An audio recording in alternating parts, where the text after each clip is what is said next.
Salut mes Nakamas, c'est le Doc, j'espère que vous allez bien. Je m'excuse pour ma voix, je reviens de convention et je voudrais remercier toutes les Nakamas qui sont venus me voir à Liège, à la convention, la Fukumi Expo. Je ferai une vidéo là-dessus parce que c'était vraiment une très très bonne convention. Donc une fois, merci à vous tous et merci à ceux qui m'ont offert des cadeaux. J'ai hâte de boire la bière. Merci aussi pour les dessins que vous m'avez offert et je voudrais faire aussi un coucou à deux personnes. La personne qui m'a laissé une petite lettre, je l'ai lue et elle m'a beaucoup touché et je voudrais aussi faire une dédicace. Cette vidéo, je la dédicace au bouffon Saint-Marc. Voilà, vous comprendrez un petit peu le truc, c'est un véritable, ça a été un plaisir. Voilà, de te rencontrer. Donc voilà, je passe le petit message et puis ça sera un plaisir de te revoir aussi. Alors, je vous avoue que je suis rentré très très tôt cette nuit, le temps de défaire tout ce qu'il y avait dans le véhicule, de reporter le véhicule et tout ça. Je me suis dit non, je vais pas faire même durant la route. Hier, j'étais un petit peu en train de dormir au volant, je parlais avec Thomas, puis je me disais non, je crois que demain, je vais pas faire de vidéo, je vais vraiment prendre la journée relax. Mais ce chapitre 900A, a été tellement important, et même si j'ai fait une réaction live, et même si j'ai fait un live le soir, que beaucoup ont apprécié d'ailleurs, même si beaucoup d'autres youtubeurs ont aussi fait des vidéos, je pense qu'il est quand même nécessaire de faire une dernière vidéo là-dessus, pour vraiment exprimer le fond de ma pensée dessus. Pour moi, je pense que c'est... Et là, franchement, ça fait... C'est sorti vendredi, donc ça fait samedi, dimanche. J'ai pu en parler quand même pas mal. Et c'est toujours très très bon de savoir prendre du recul et de vraiment analyser quelque chose qu'on s'est pris en pleine gueule. Alors, il est intéressant pour moi, avant de faire la critique, d'expliquer, et je vais parler seulement pour mon cas. Pourquoi? Parce que, par exemple, Jérôme, c'était totalement différent. Pourquoi il y a eu une telle hype pour ce chapitre 900? Pourquoi, pour moi, d'un point de vue maintenant de l'analyse et même du ressenti que je vais avoir pour l'œuvre One Piece, il y aura un avant et un après chapitre 900. Bien sûr, 900 est un chiffre rond. C'est entre 899 et c'est entre 901, et au niveau des chiffres ronds, c'est entre 800 et entre 1000. Il faut savoir aussi que pour moi, ce chapitre n'est pas, le chapitre 900 n'est pas un chapitre anodin. Pour moi, il vient conclure, même si on n'a pas encore l'information, pour moi, il vient conclure un tome. Je reprends, parce que vous savez qu'avec les chiffres, j'ai énormément de mal. Par exemple, le tome 86 qu'on vient juste d'avoir, il était... Oui, parce que je fais quand même des recherches avant de faire des vidéos. Il était du chapitre 859 au chapitre 869, c'est-à-dire qu'on a 11 chapitres, et des fois, il y a des tomes qui font 10 chapitres, et des fois, il y a des tomes qui font 11 chapitres. 10 chapitres et 11 chapitres. Et après, on a eu d'autres chapitres, comme par exemple le 88, qui lui était du chapitre 880 au chapitre 889, et donc pour moi, vu qu'il y a eu quand même la transition, et là, vu qu'on est dans quelque chose d'important, le tome 89, et on reprendra quand le tome 89 sortira, pour moi, le tome 89 va faire du chapitre 890 au chapitre 900. Parce que le cliffhanger, parce que c'est ça qui est très important, c'est quel est son niveau de cliffhanger, parce qu'on a beaucoup de cliffhanger à tous les fins de chapitre. Mais celui-ci était vraiment particulier parce que on avait un chapitre 900 qui pour moi est un chiffre rond, on est une fin de tome, mais pour moi le plus important encore, c'est qu'on est sur une fin d'arc. Donc, il y avait matière à espérer quelque chose. Et oui, c'est peut-être là l'erreur, c'est d'avoir énormément espéré quelque chose je dirais pas de révolutionnaire, mais quelque chose que on ne voulait pas admettre et quelque chose qui se serait passé. On va refaire une petite analogie entre cet arc, tout ce qui est arrivé à Luffy et au Mugiwara, et on va le retransposer au niveau de Impel Down et au niveau de Marineford. C'est-à-dire que tout ce qui s'est passé au niveau de Toadland, toutes les choses, Luffy a réussi à s'en sortir, mais par un coup de miracle. que ça soit le Tametebako, que ça soit l'arrivée qu'on ne voyait pas de Jinbei, que ce soit les techniques de Nami aussi qui ont permis de vaincre... comment il s'appelle, Crackers, la victoire au niveau de Katakuri, toujours par des petits éléments qu'on ne voit pas venir, et ça c'est exactement le même cas qui s'est passé au niveau de Impel Down et au niveau de Marineford. À chaque fois Luffy est à 2 doigts de crever, mais il arrive à s'en sortir, jusqu'au moment où il a étiré sa chance, et on en arrive à un point où on a un cliffhanger de fou de fin de tome, où on a la mort qui est présentée de Ace. Alors Ace, on pouvait espérer que la mort qui nous est présentée qui n'avait pas lieu d'être et allait confirmer dans le chapitre d'après. Et là, donc, dans le tome qu'on a au niveau de la fin d'Arc Toadland, on a un bateau en feu qu'on a du mal à identifier. Donc là déjà, il y avait peut-être un doute qui pouvait permettre. On voyait un nombre de mâts qui brûlait, donc le nombre de mâts correspondait au Sunny. On voit le drapeau des Mugiwara, et le drapeau des Mugiwara, c'est quand même quelque chose qui est très très important. C'est comme j'avais expliqué, c'est une énorme symbolique, et la symbolique était là. Et même sur le coup, on s'imaginait, je parle sur le coup, c'est-à-dire au moment de la réaction live, comme j'ai dit, on s'imaginait carrément la destruction du Sunny, ou même la perte de certains membres des Mugiwara. Si vous reprenez les vidéos que j'ai faites, à un moment, même quand je fais le live avec Jérôme, j'explique bien que cette chose qu'on voit, elle est impossible à 99,9%. Mais il y avait toujours ce petit truc de dire, avec Ichiro Oda, on ne sait pas, peut-être qu'il peut se passer quelque chose. Et c'est pour ça qu'après on a dit, le chapitre 900 sera un chapitre d'anthologie, si la résolution dans le chapitre 900A est bon ou mauvaise. Et là, on va parler de cette résolution. Le fait qu'on ait Wadatsumi, le fait qu'on ait les hommes poissons qui viennent intervertir le bateau, c'est quelque chose que personne n'avait pensé. On était parti sur des délires avec Pudding, le fait que ça soit une vision du futur de Luffy, le fait que ça soit le délire de Big Mom, même si ça pour moi c'était quelque chose d'absolument... Moi j'étais persuadé que c'était quelque chose de Pudding. Je pensais que c'était Pudding qui avait réussi à présenter un futur par rapport à une sorte de time de flashback aussi. Le fait que ça soit les hommes poissons et que la résolution que ça soit les hommes poissons qui ait permis le sauvetage des Mugiwara, par le fait d'intervertir 2 bateaux, ce n'est pas quelque chose qui me gêne dans la symbolique, parce que la symbolique est vraiment magnifique, et on va en parler après.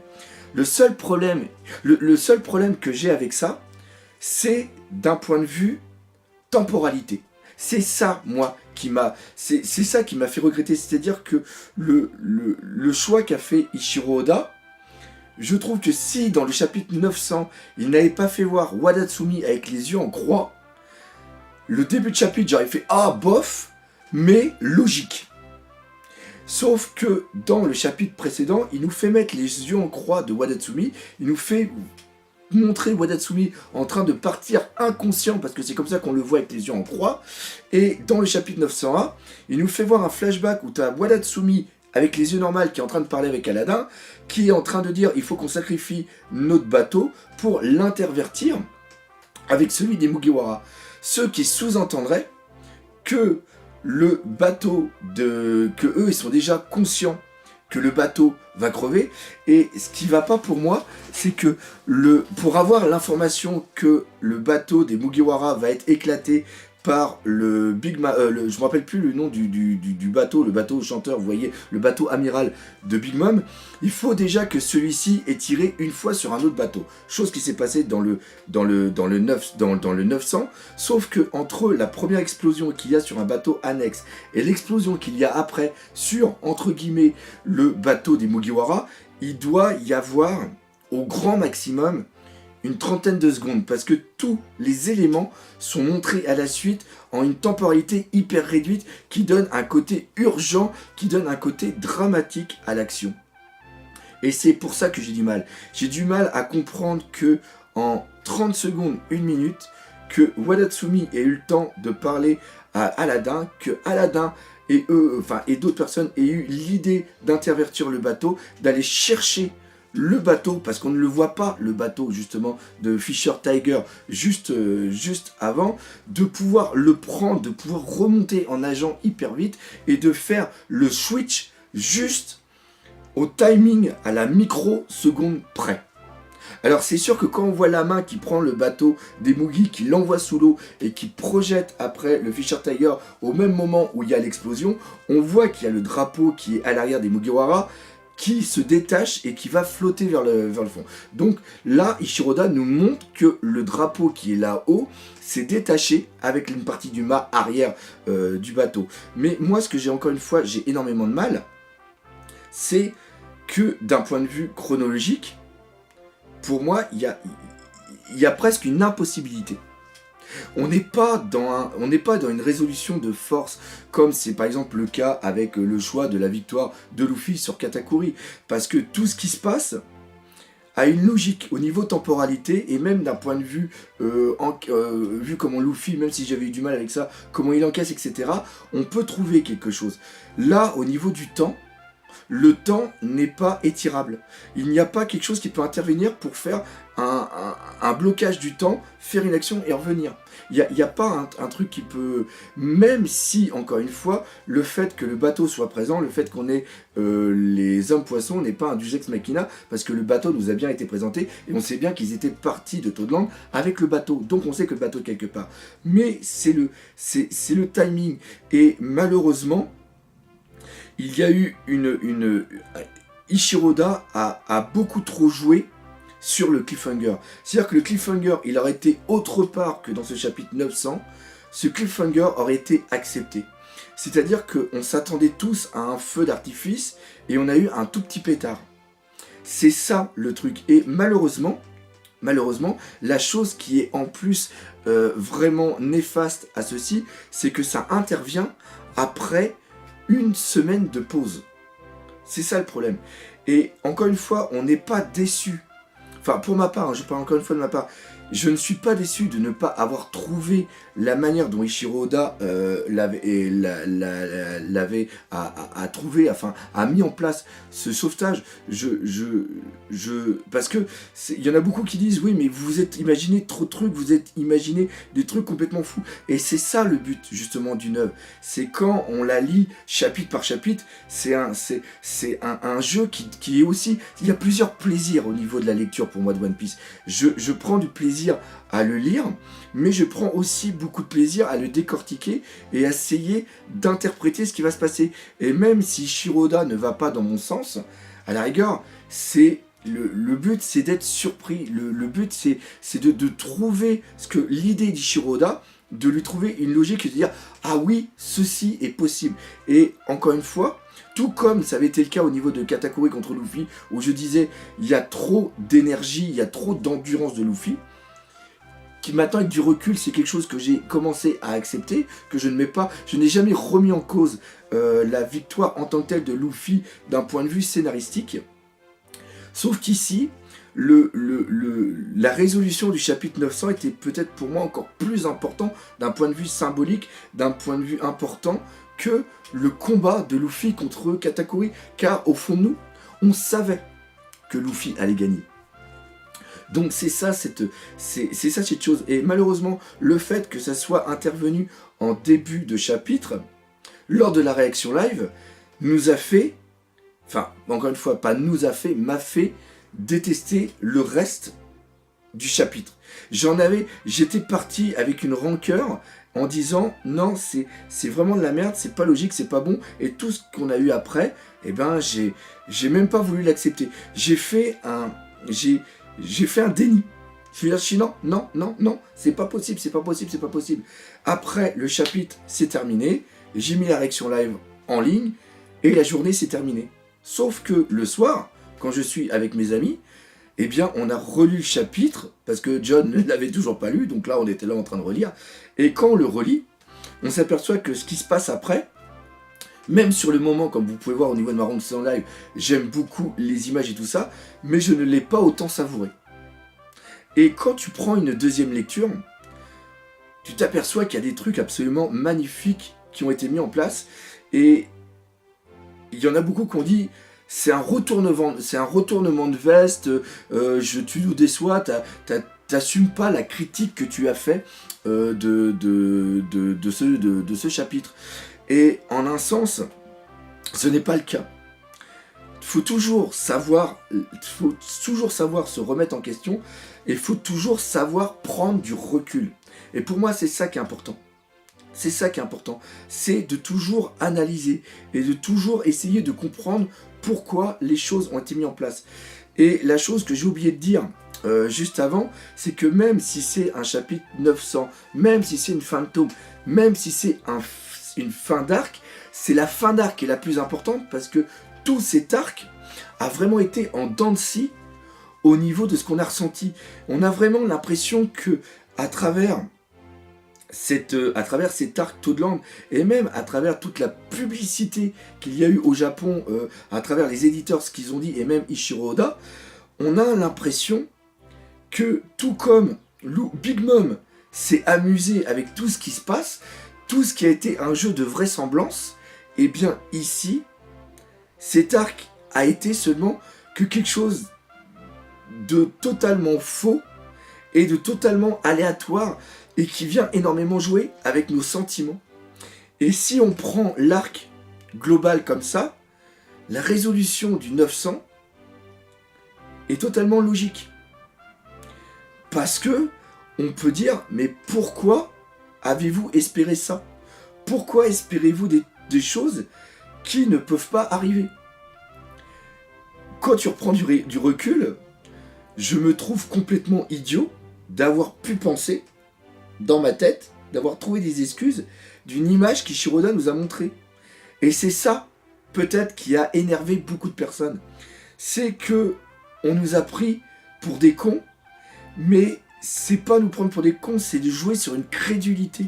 Et normalement, on devrait être assez mature pour comprendre qu'on s'est joué de nous. Et ça, il faut en rigoler. Et maintenant, j'en rigole. Je me dis que je suis un naïf fini. Je suis un naïf fini. Le seul truc, à la rigueur, comme j'avais dit, c'est que pour moi, la chose qui expliquait qu'on ait le mât du mérite, tout ça qui soit présent, c'est le fait que le Sunny soit partiellement détruit et que après Franky essaye de le réparer. C'est-à-dire que l'âme du mérite est plus importante que le bateau en tant que tel. C'est-à-dire que même si un bateau est détruit, il peut être reconstruit, mais il faut toujours qu'il ait son âme, le bateau. C'est ça pour moi qui était important. Mais là, en un sens, on n'en est même pas arrivé là, parce que le bateau, il a presque aucun dégât. Voilà, c'est comme ça. Alors après, il y a d'autres choses aussi qui interviennent un petit peu à droite à gauche. Une chose que j'avais complètement loupé, c'est le retour de Moscato. Mais qui normalement devrait être détruit. Donc ça, par contre, ça me fait super peur par Pedro. Ça, le fait que Pedro ne soit pas mort, putain, ça serait vraiment... je pense que ça serait le summum. Là, ça serait vraiment le summum du truc, vraiment pour l'expliquer. Je sais pas, le mec a essayé de ramper sur une jambe et tout ça avec plein de sang. Enfin bref, on verra bien ce que donnera la suite, parce que normalement, le chapitre 902, normalement, c'est la fin de l'arc Whole Cake. Après, qu'est-ce qu'il y a eu d'autre qui était assez important? On va parler du traitement de Senji. Il y a ça aussi qui a déçu. C'est tout simplement le fait, on va parler après des trucs qui ont été bien quand même, mais on va reparler encore une fois des petits trucs qui ont déçu, c'est tout simplement le traitement de Senji durant cet arc. Le truc qui permettait d'expliquer que Senji puisse autant s'en sortir et qu'il ait pu avoir le traitement qu'il a eu là, c'est que, à travers son gâteau, à travers ce qu'il a fait, qu'il arrive à détruire, pas détruire Big Mom, mais qu'il arrive à neutraliser la menace de Big Mom pendant un bout de temps, permettant au Mugiwara de partir. Sauf que là, elle l'a mangé, elle est en extase, et elle est réveillée, elle est redevenue normale, puis maintenant elle veut latter la bouche de Mugiwara. À quoi a servi le gâteau? À quoi ça servi? Alors peut-être qu'à un moment, si elle intervient avec les trucs, peut-être que Senji va lui dire c'est moi qui ai fait le gâteau, et si tu me tues, plus jamais tu auras de gâteau comme ça. À la rigueur, il y aura peut-être ça, mais voilà, le gâteau a servi à quoi?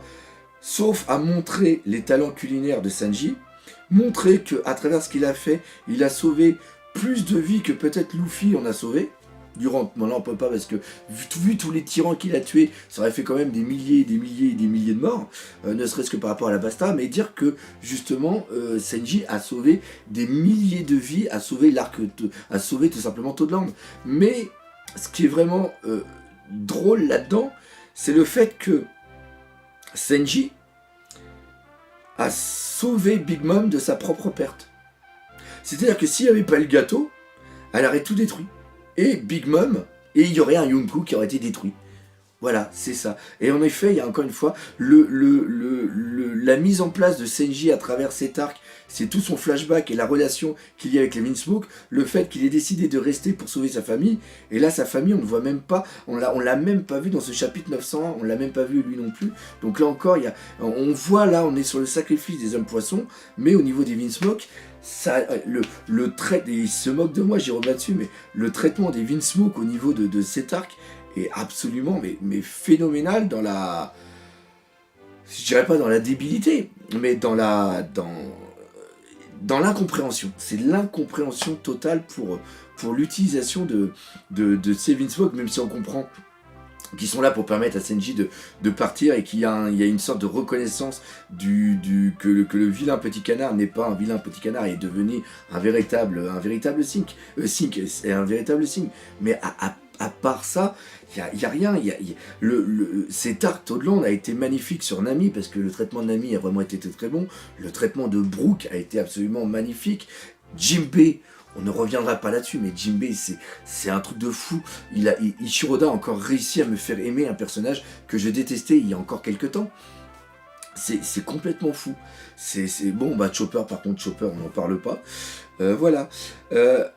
Alors, justement, j'ai parlé de Jinbei, on voit la relation. Alors, Jinbei, plus de questions, hein. Jinbei fait partie de l'équipage, hein. Là, ça a été dit, donc là, il n'y a plus à dire que c'est encore repoussé. Non, il fait vraiment partie. Depuis qu'il s'est mis avec la coupe de saké devant Big Mom, il fait partie de l'équipage.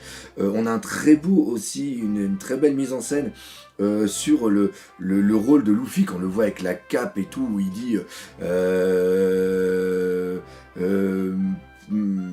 je me rappelle plus la phrase exacte, mais je me rappelle plus au sujet de la mort, même si tu dois mourir, tu ne mourras pas, enfin un truc comme ça. C'est parce que je suis ton capitaine, et en gros on nous fait en train de dire c'est moi qui te donnerai l'ordre de mourir.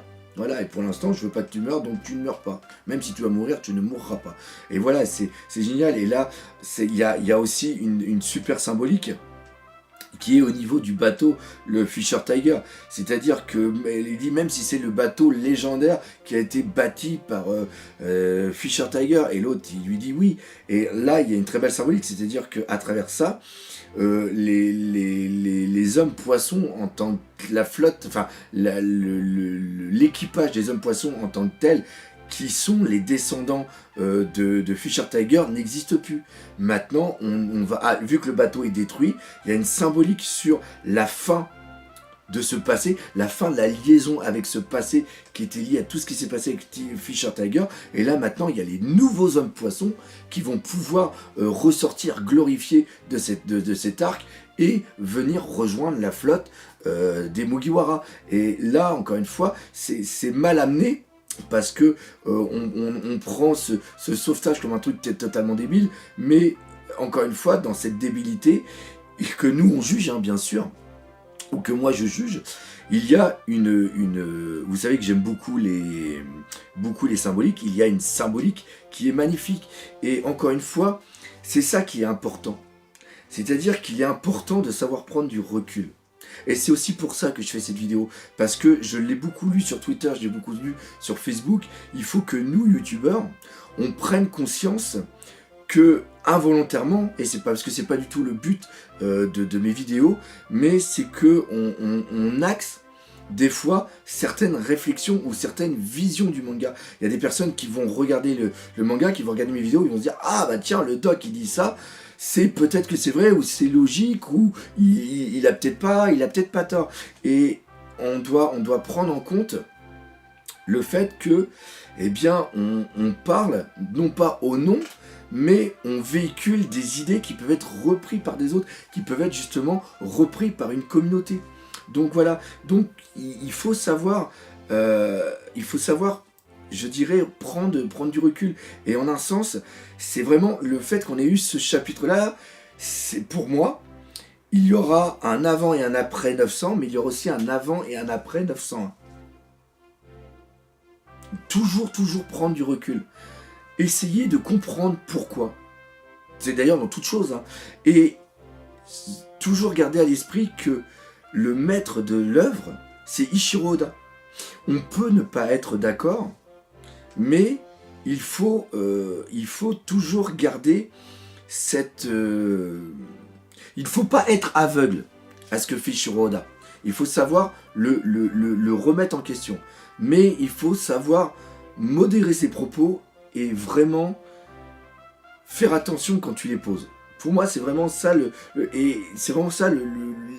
des enseignements importants de ce chapitre, et de savoir aussi, surtout que là on va avoir l'arc de la rêverie, mais Wano Kuni qui va arriver, peut-être pas espérer autant que les gens veulent nous faire croire que ce sera.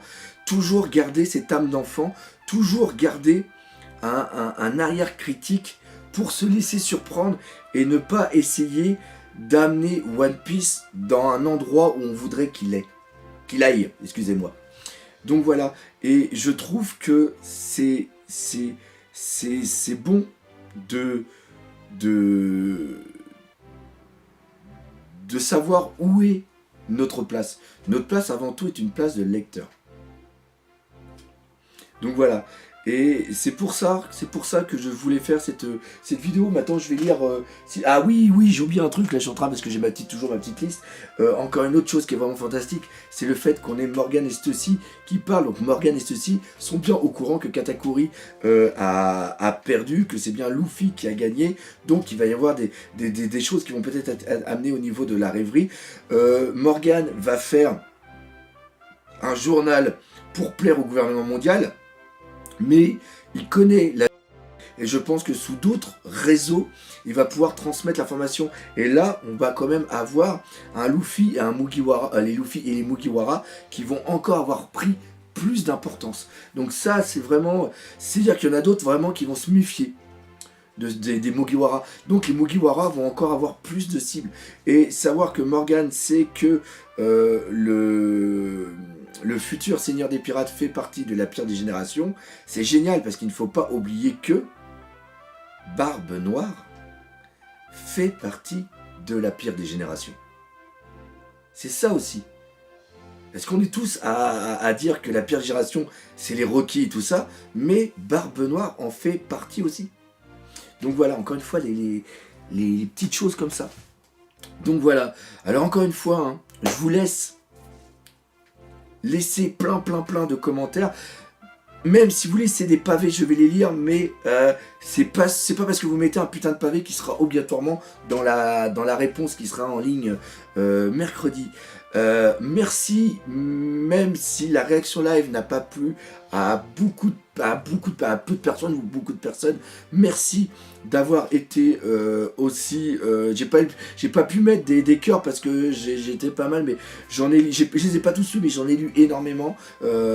Donc merci d'avoir été respectueux dans vos commentaires, c'est un truc que j'apprécie énormément.